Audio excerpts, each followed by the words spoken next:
नमस्कार, आप देख रहे हैं बुलंद आवाज पूजा सिंह के साथ।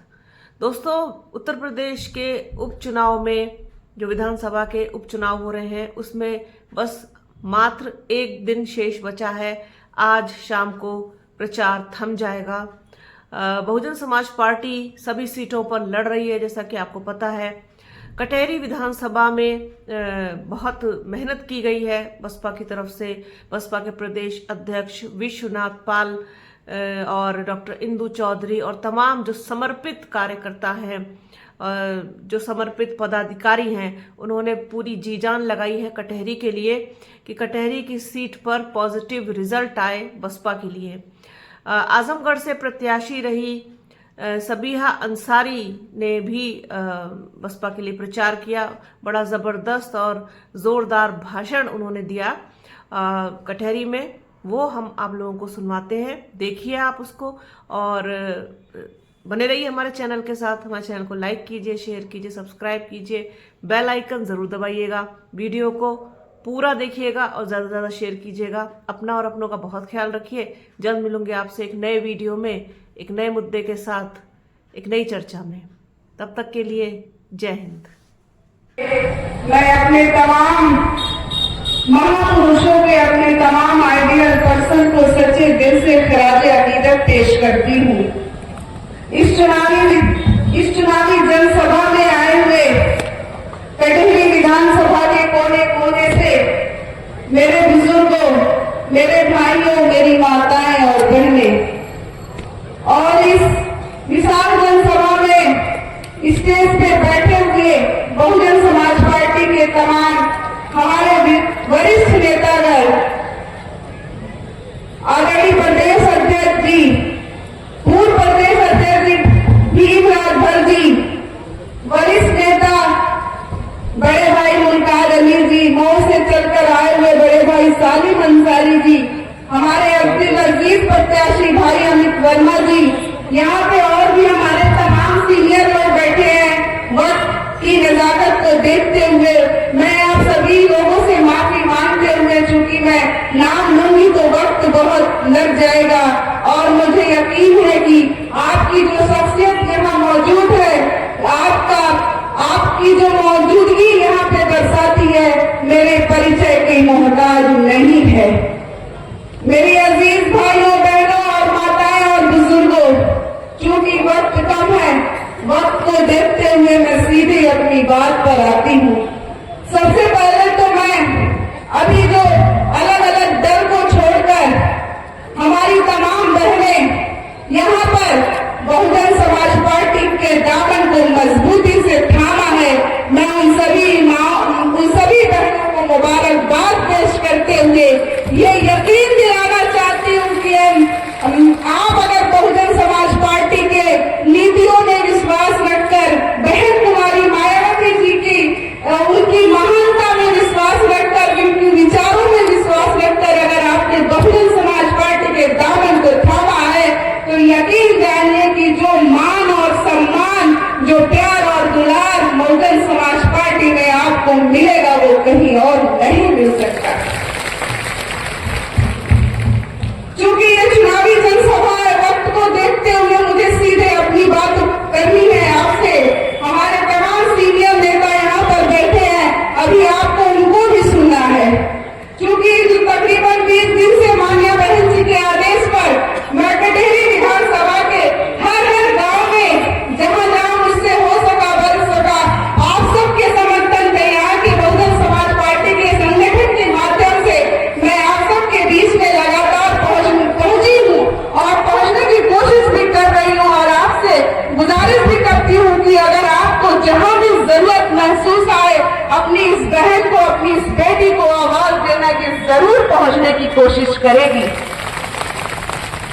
तो आप लगातार मुझे 20 दिन से सुनने का काम कर रहे हैं। मेरा जो भी वक्त है मैं अपने तमाम सीनियर को देना चाहूंगी, लेकिन 2-3 बात मैं रखना चाहती हूँ। ये समय जज्बाती वक्त नहीं है, हमें जज्बात में बिल्कुल नहीं बहना है।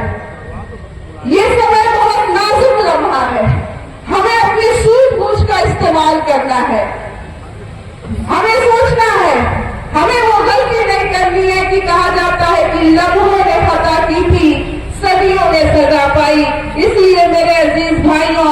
बहनों बुजुर्गों, हमें जज्बाती बातों में बिल्कुल नहीं आना है। ये चूंकि राजनीति का प्लेटफॉर्म है, राजनीति में विचारधारा की लड़ाई होती है, हमारी किसी से व्यक्तिगत लड़ाई नहीं होती है, सिर्फ विचारों की लड़ाई होती है। और आइए हम आपको बताते हैं कि विचार क्या है।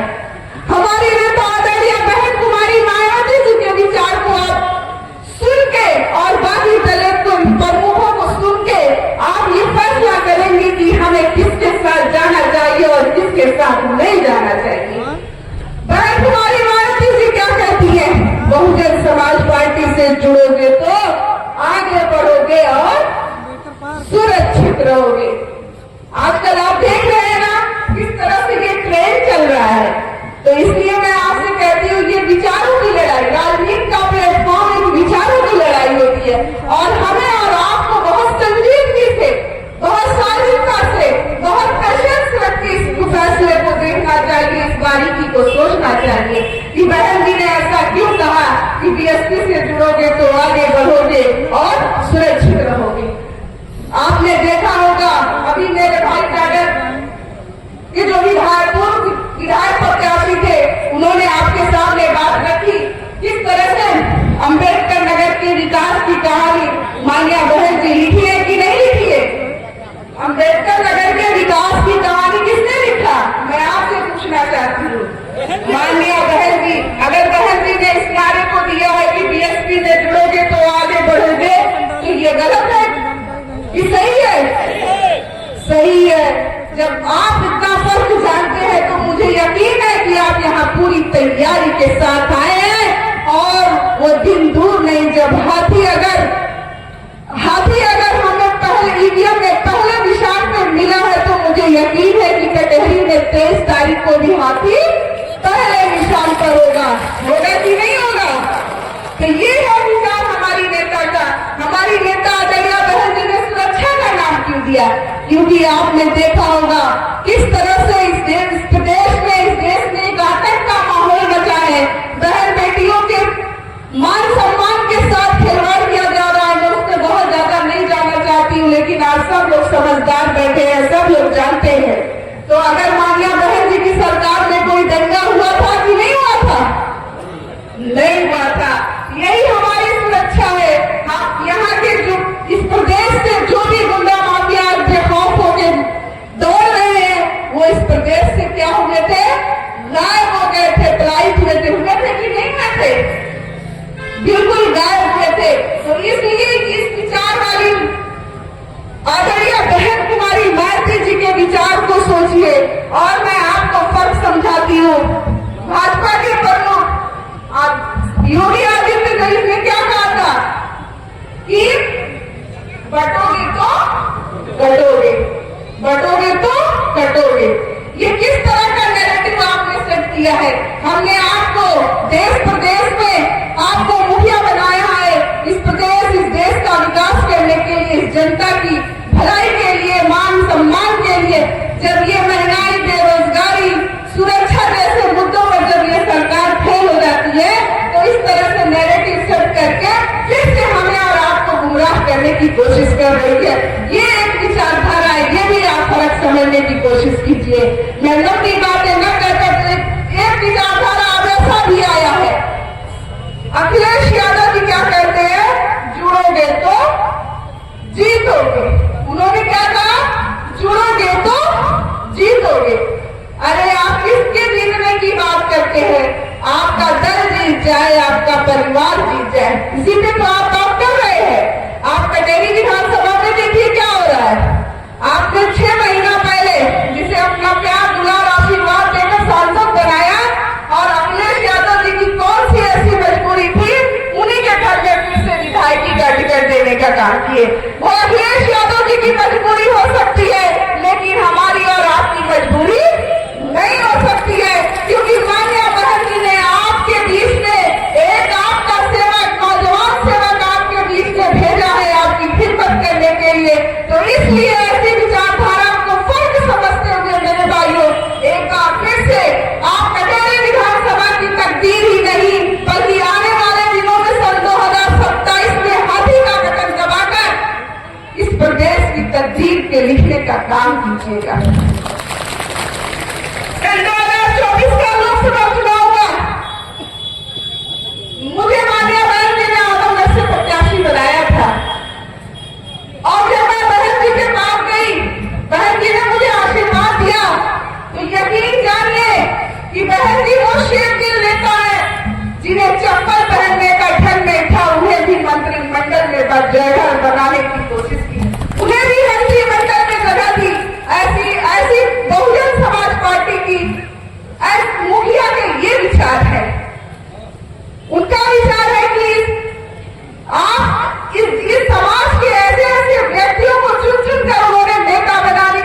देता है बहन कुमारी मायावती जी। जब बहन जी ने मुझे आशीर्वाद दिया तो मेरे आंख से आंसू निकल आए। मैंने कहा बहन जी मैं बुनकर की बेटी हूँ, एक साधारण परिवार की बेटी हूँ, इतना बड़ा टिकट लेकर मैं जाऊंगी, मैं कैसे चुनाव लड़ूंगी। तो आदरणीय बहन कुमारी मायावती जी ने मुझसे कहा बेटा तुम ये टिकट लेकर जाओ, मेरा आशीर्वाद तुम्हारे साथ है, मेरी दुआएं तुम्हारे साथ है, मेरा समाज तुम्हारे साथ है, लेकिन जिस दिन तुम अपने समाज के लोगों को समझा लोगी तो मेरी और तुम्हारी मुलाकात पार्लियामेंट के अंदर हो जाएगी। ये कहा था बहन जी ने। और शायद कहा जाता है कि मेरी कश्ती वही डूबी जहां पानी कहाँ कम था, मुझे तो अपनों ने लूटा गैरों में कहा दम था, मेरी कश्ती वही लूटी जहां पानी कम था। हमारे लोग संविधान बचाने के नाम पर, लोकतंत्र बचाने के नाम पर कहीं न कहीं गुमराह तो हो गए, लेकिन अब उन्हें इस बात का पछतावा हो रहा है कि शायद मैं अपने बेटी अपनी बहन को सांसद बनाने का काम किया होता तो आज मैं इसका हाथ पकड़वा कर काम कर लिया होता। आज वो लोग भूल रहे हैं कि धर्मेंद्र यादव इस टाइगर में मिलेंगे, कि इटावा में मिलेंगे, कि मैनपुरी में मिलेंगे, कि वो कहाँ मिलेंगे। तो ये सब थोड़ा समझने की कोशिश कीजिए। इसलिए मैं आपसे सिर्फ इतना कहना चाहती हूँ कि ये वक्त बहुत नाजुक है। आपके पास, आपके बीच में समाजवादी पार्टी के लोग आएंगे, आप उन्हें बहुत प्यार से समझा दीजिएगा कि अभी 6 महीना पहले लोकसभा चुनाव हुआ, हमने आपके पार्टी के लोगों को सांसद बनाने का काम किया है, हमने इतना प्यार और आशीर्वाद दे दिया है कि आप कचहरी ही नहीं पूरे अम्बेडकर नगर का विकास करने के लिए, उस पद के लिए काफी है। तो इसलिए एक ही घर है, एक ही घर के अलग अलग कमरों में आप अगर राजतंत्र के मुखालिफ है, अगर स्वच्छ लोकतंत्र चलाना जानते हैं, लोकतंत्र में विश्वास रखना जानते हैं, तो आप लोग अपने वोटों का अधिकार देकर, अपने वोटों के सही इस्तेमाल करके उस घर को सांसदीय विधायक की तमाम प्रशासनिक पद पहुंचाने का काम, शासनिक पद पहुंचाने का काम मत कीजिएगा कि आने वाले दिनों में उस घर के मेन दरवाजे को बंद कर दिया जाए और आपकी आवाज सुनने वाला कोई नहीं है। अगर विकल्प के रूप में मान्या बहन जी ने अमित कुमार वर्मा जी को आपके बीच में भेजा है तो आप लोग मजबूती से अम्बेडकर नगर के विकास को देखते हुए, मान्या बहन जी के शासनकाल को देखते हुए 20 तारीख को मजबूती के साथ हाथी वाले पहले नंबर का बटन दबाकर भारी मतों से भाई जितेंद्र भैया को विजयी बनाने का काम कीजिएगा। इन्हीं सब बातों के साथ मैं आप सबने मुझे इतना धैर्य से सुना, मैं आप सबकी बहुत शुक्रगुजार हूँ। जय हिंद।